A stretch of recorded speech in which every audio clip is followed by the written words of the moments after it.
Ano to, itong pork? Ito po yung pork.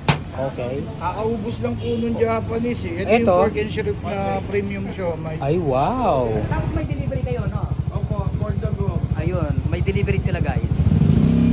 Premium siomai, pork and shrimp siomai, and Japanese siomai.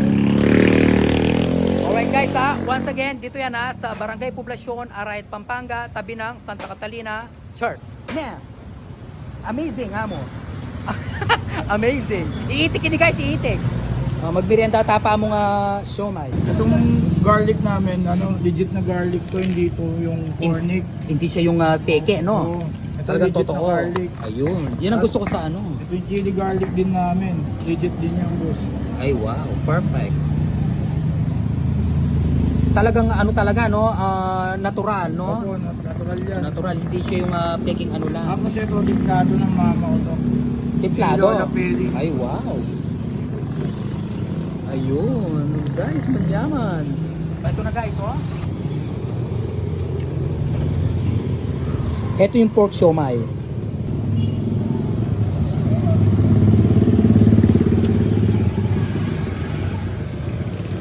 Perfect.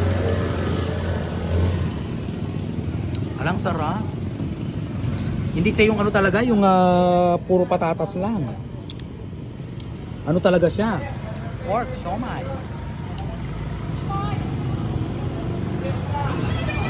So, ito na mga pork and shrimp siomai.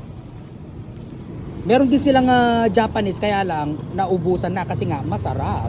No, yan ang number 1. Mura na, hindi pa tinipid sa bangka.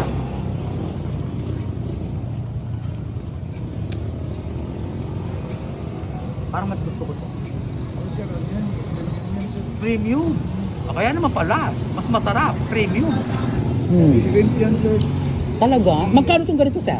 3,450 lang. 3,450 pesos. Tapos, Ito sa pork, 10 pesos each. 10 pesos each. Ayun pala. Akin sa mga restaurant sa Oo nga, no?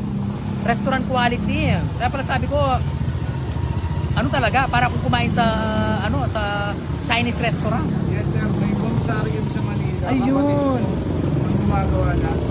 Si Paulin. Shout out sa'yo, Pao. Oh, shout out, sarap. Kaya naman pala sabi ko, ang sarap.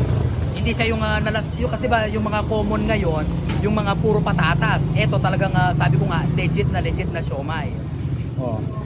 Ito pala premium, pork and shrimp. So perfect.